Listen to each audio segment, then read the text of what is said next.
Look, I don't have any fancy retention trick. I just have these points. I'm gonna get through them.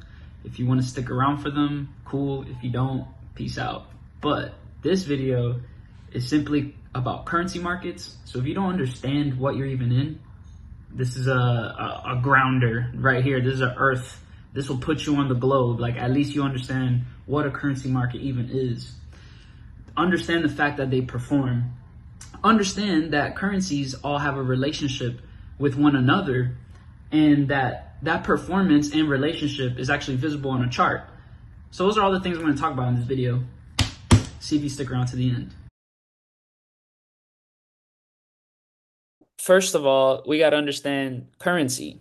There are like units of this thing. Some of it's paper, some of it is like these coins and stuff that countries use as a medium for exchange. And just they have these, it's like these pieces that mean something to all countries, and they have their own markings on them.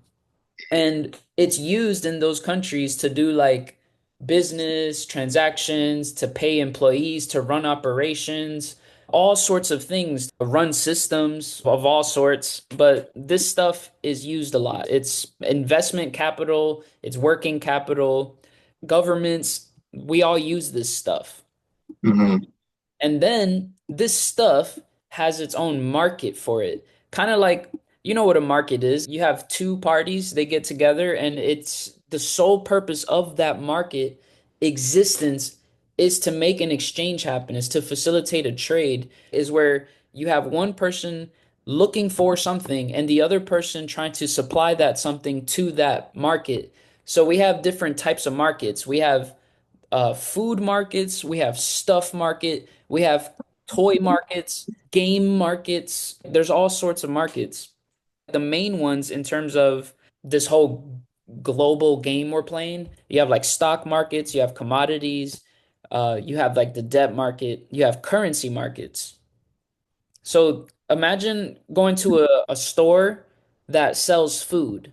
That would be a food market because in that market, in that arena, think of a market like an arena. Whatever you go, when you go into that arena, you look around, that's like the theme of that arena. So if you look around this store, this market, and there's like food everywhere, you're in a food market. And that food is going to be priced in terms of currency, right? So that it's like a scale. The price of that object is measured in currency. You see, so it's weird. It's kind of like it gives this market thing a meaning. So did you know that there is a market for currency? Currency market. Just like there's food markets and things like that. But there's a market for currencies. Now, think about that. Who would go to a store for money and why? See, because I know I would go to a food store because I'm hungry. Right. The supplier would want a person who's hungry to come to their store because then they can extract the money from that person in exchange for the food they have to supply that person with. So what in the current, what in the world? This already starts to make me think critically. Like, who is in the market for money? You know, like you have banks, you have insurance, commercial companies, like, and think about the companies. Why would they be in the market for money? Well, if you have a business opened up across some other country, they're going to need to order large blocks of that country's currencies to actually pay the employees in that country's currency units. Right. So there's all sorts of things going on why people need money or currency. So there's a market for that. Even people, you know, like the like foreign exchange markets can be seen in like airports and malls and stuff. People got to convert their currencies. There's all sorts of demand for currency itself.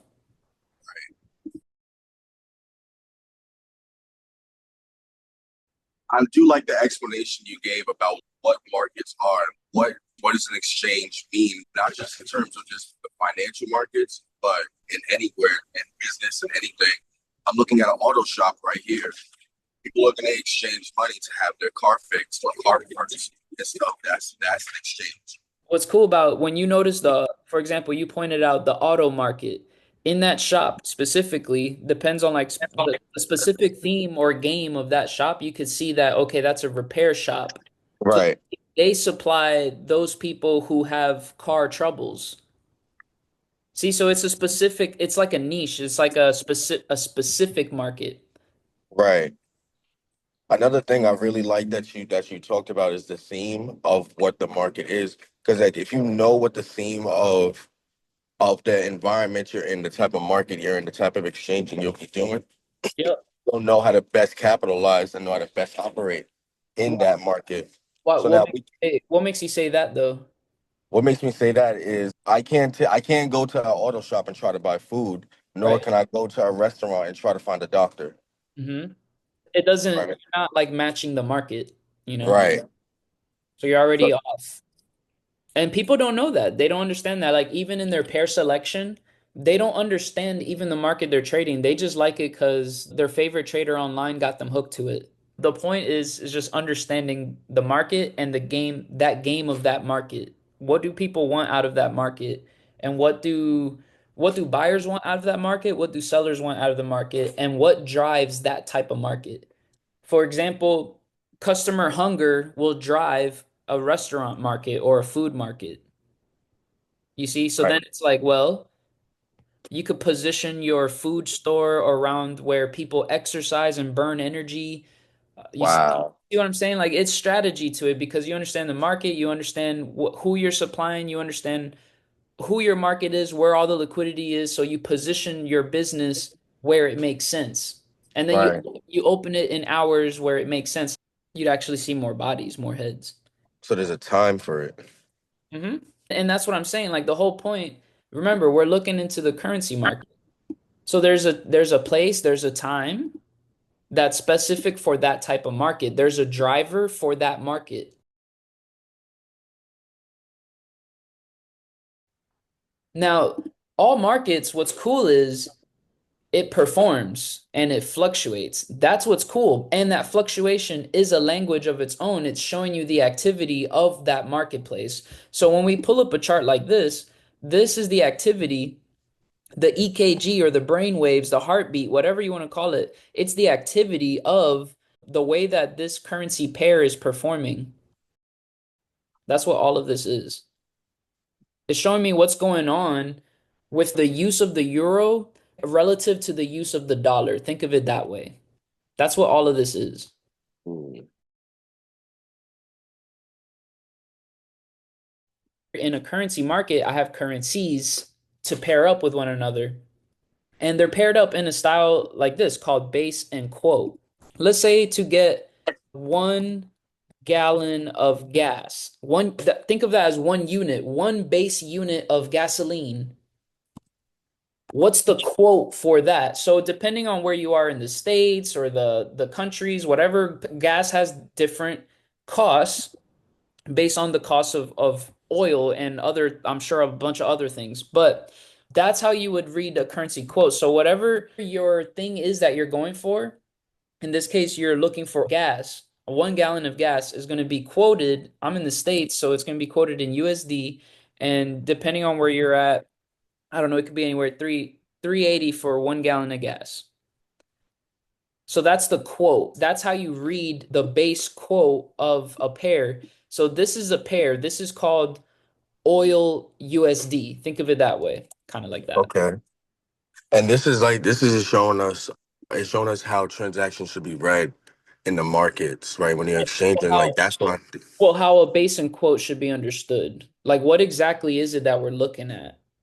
we're looking at an exchange happening. Well, the exchange rate of The some, exchange rate. right. So in this case, you're looking at the exchange rate for 1 gallon of gas. The exchange for that, like I'll exchange with you 1 gallon of gas in exchange for $3.80. Hmm. That's the exchange rate for 1 unit of gas.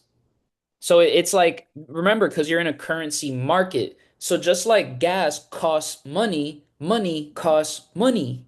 Money costs money. Honestly, thinking of like logically processing that, I've never done that before. That's wild. So currency, this is a currency market. So just like stuff costs money, well, money is stuff that costs money. So we're in a currency market, and this is a currency quote. This is like, give me the quote for Euro USD. So what's that saying is how much in USD does it cost to get 1 euro? 1 euro in exchange for dollars. How much is that? That would be the quote for the Euro USD. Okay. The base of any currency pair will always be one. Right. 1 unit. 1 unit, and then the quote would be how much does that unit cost in terms of this currency? So whenever you're looking at this chart, let's say you're looking at Euro USD, you're actually looking at the performance of the base relative to the quote, relative in relation to the quote. Because you can have the same base, for example, I could have the euro, the same base, but I could have it quoted with something else. I could see how much GBPs is going to cost me to buy the euro. I could see how many yens is going to cost me to buy the euros. I could see how many Canadian dollars is going to cost me to buy 1 euro. You see what I'm saying? I could change the quote, but keep looking at the base. So Right. what I was just doing there is seeing how much of this quote is it going to cost me to get this base, and then I was changing the quotes, but looking at the same base. And the cost will fluctuate. That's what's cool because the strength or the use of that currency is performing a certain way in relation to the strength and performance of what it's paired up with. And Now that the difference between the two, right, is when there's differences that we see moves happening, that we actually see the actual energy of value shift between the two currencies. correct. So let's say you got one month where euros is being super invested into, like tons of currency is lots of capital is flowing into euros, right? Then the performance or the usage and the demand of the euro is going to spike across the entire market. So you'll see Euro USD go up in that chart because the strength of the base is getting more expensive to purchase 1 unit of that base currency. The price of that base currency is rising over time. That's how you know the base is performing well because the value of that base in terms of the quoted currency is rising over time. Right, So when you see a chart that's flowing down, you're actually seeing again the base. It's all about the base. You're seeing the value or the cost of that base currency. It's becoming cheaper to actually acquire 1 unit of that base over time. And that's kind of the basics of understanding a currency relationship and what you're actually reading on a chart.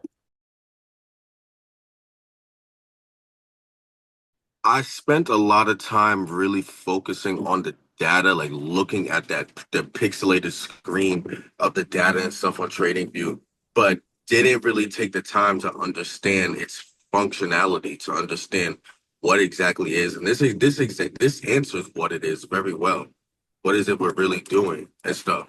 What is it we're focusing on? I spent so many times so much focusing on support, resistance, highs, and lows, but I didn't understand that when we're looking at that, we're only really focusing on the base of the currency pairs and stuff in relation to the quote, in relation to what currency is quoting that over time.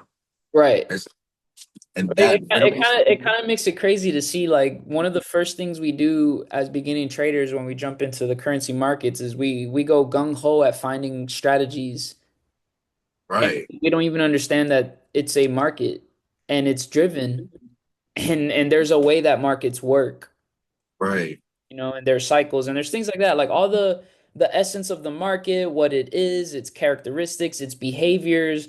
Like we look, its underlying performance and drivers.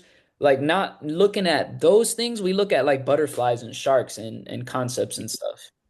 I was speaking for me too. Like, yo, I have no idea what I'm even looking at. It's like a slot machine. Like if I see this right. pattern, I'm jumping.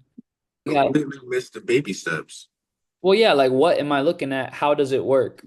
So let's see. I got David in the chat. He put the picture is an outcome of how currencies are performing. If you understand the performance, you can anticipate what the outcome will look like with a lot more conviction. Dang, that's That's crazy. deep. Yeah, so he's saying before the picture even emerges, the picture that emerges is an outcome of how currencies are performing. So get this, if you can actually analyze and understand the currency's performance and actually forecast that, that's how you actually understand what's likely to unfold on the chart with more conviction because it's like, well, there's actually a reason for this picture to print a certain way. Right. And then that's where it makes a lot of sense to understand where and how it's going to print, because you won't be like confused or anything on where to get in at. Like those things show itself. That the outcome to be, all the signs will show itself in the right time and in the right places. And you simply have to understand what does those look like and then capitalize off of that. Mhm. So if we're looking at a chart and say we're looking at just any piece of price action, it doesn't even matter. If I were to highlight from this low to this high, you can just actually say that during this, and it's even just very specific, during this window, this hour and a half from 4 o'clock to 5:30, the euro relative to the dollar at the time was outperforming the dollar. How do I know? Because it was moving higher for that hour and a half. That's a simple way to read that. And then you can see that at the top right there from 5:30 all the way down to 10 for 4.5 hours, the dollar was outperforming the euro. And why I say it that way is because it's becoming cheaper to buy 1 unit of euros over this span of time right here. But also in the prior, so just also to flip that, in the prior period that you highlighted of the up candles, it was becoming more expensive to buy the euro based off the US dollar. Yep. That's what you're seeing over here. This on the right hand side, the price axis, you see how it says USD?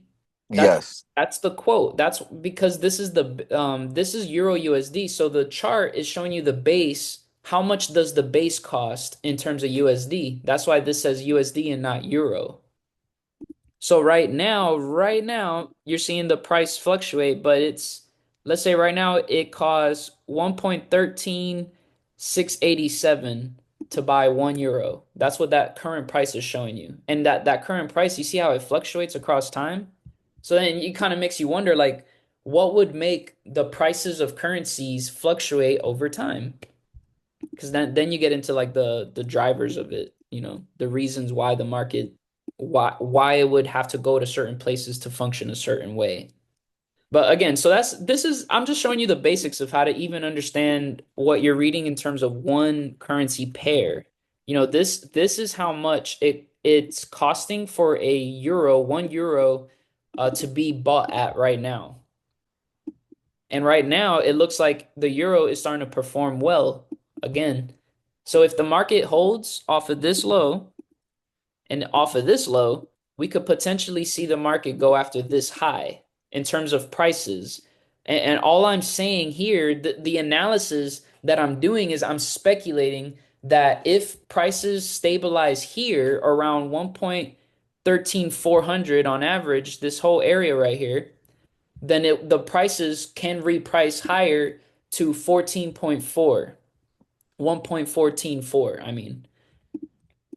And that's my speculation on the prices of the euro. So whoever's gonna, dogpile in there and drive and use that capital based on what I'm seeing in the market, whatever they're gonna do to get the market up there has nothing to do with butterfly patterns and candle patterns and things like that.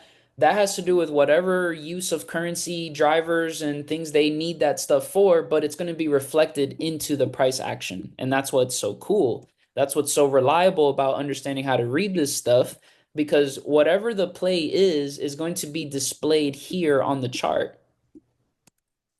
But it's not because of the chart. The chart is a byproduct of those plays. So if by me reading into the charts, into them, not just the face value of it, but what is it saying when it does this? Why is it compressing below this box here? Why is it reacting more aggressively in one candle than it did in the last like four candles. See, me understanding the condition and the environment of the market and understanding what drives the value of currency makes me understand where it's likely to go next and what it's likely to be doing right now, objectively. See, based on what it is and how it functions fundamentally. I really like how you understood that without having to go to a higher time chart first, but you understood the actual like conditions that the market can be in and the result of being in those conditions. Like why price moved down from here. The reason being, or like part of the reason being, is what was available above where the actual data was printing that's invisible and stuff to the naked eye, the buy stops that were resting right here, and then seeing that there's sell stops to match those buy stops. That is the function, and we have to also remember the function of the markets moving is to facilitate trade at Yep. all times. So pairing these buy stops with the sell stops that are pending right here is trading being facilitated. Right. And what we're talking about now, this is like the market's mechanics to make movement happen, but the direction of the movement and the intensity of the movement depends on how you match up your pairs. Your current Oh, pair. whoa. We understand where this should go and how these levels should be played with because of the performance analysis. We're projecting the euros value to go up and we're projecting the dollar's performance to go down, then this chart should rise over time. But then, so we already have that logic in mind. That's the currency performance analysis. So now we go to the charts and we're seeing the condition of the market. Where's everything at in terms of orders that we can use to actually pair up with to line up with that overall narrative that we already saw unfolding or projected to unfold. So I basically just talk about two things. You have the the performance analysis and then the actual chart analysis. Now we do the currency performance analysis first, so we can have an understanding of what we're pairing up with and why we're pairing these two currencies up together. Let me show you the relationship, the strength relationships, right? So if you have the euro and the performance is strong, I'm just gonna make up numbers. I'm gonna use numbers so that your brain understands kind of what I'm saying better. So let's say I'm using 150 euros. Whatever that means to your brain, cool. Just don't mind it, right? I'm using 150 euros and the market is also using 150 US dollars. So they're both performing, let's say the same. They're both operating at the same level. So the price movement for that type of usage on both sides is going to be a stable type of market. They're or like compressed, overall because the market here is showing a balance in usage in demanding and basically use. I like usage because that shows more activity, like actual purchasing and distribution and things like that. So the performance of this market, I'm seeing like the base performing to the USD in this setting right here is a balanced market. They're both performing well, but the effect on the price is going to be not so intense, volatile movements. It's going to be nice, controlled, compressed, laborious movement because they both strong. Now, where you will see an unstable, unbalanced directional type of flow is let's say the market is using 150 euros and then the USD, the market is only using 20 USDs. So we have the euro is overperforming relative to the dollar in this case. Because the dollar is underperforming relative to the euro in this case. We paired them up together to have a relative performance measurement, right? So it's like, whoa, the usage of the euros relative to the usage of the dollars have a mismatch. One is over delivering, one's underperforming. So we already have the direction. We see the direction just by having this analysis right here. Well, I can see that the chart Euro USD is more likely to go up because the usage of it, the activity of it is overperforming the dollar. Therefore, it should become more expensive to acquire euros because the performance is higher than the dollar. Does that make sense? Yes, it does make sense. So then if they both do weak, it's still the same result as well. Right. Balanced, weak balanced moves. So the idea is to pair a strong with a weak. So if you see this, this is still going to be like just dead. The other one will still be choppy, but maybe not as flat. It'll be more wicky and more let's say like that. When they're strong with strong, I notice. If it's weak with weak, I notice that they're more just like really just flatlined. They're both dead. Think of it like that.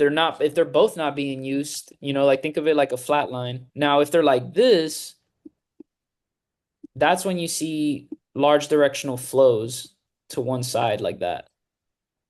These sharp movements up is because the market here is imbalanced at its core. So this would be the best market to trade because they are both super imbalanced in their performance, so you can expect nice smooth movements to one side on this chart. And whatever edge you have, you can apply it to that one side and just keep waiting for that edge to apply to the upside. And once it lines up, see, because we're looking for alignment with the performance, it's like, okay, well, the performance drivers are saying this. Okay, well, now I'm gonna choose this pair. I'm gonna buy euros and just wait for all the buy setups to appear and just buy them up. That's kind of how I do it. But my analysis and my selection is driven by their performance, not because one is Bay. You see? We'll just keep it like that, and we'll build off the basics next time. I'll catch you guys later. Peace out.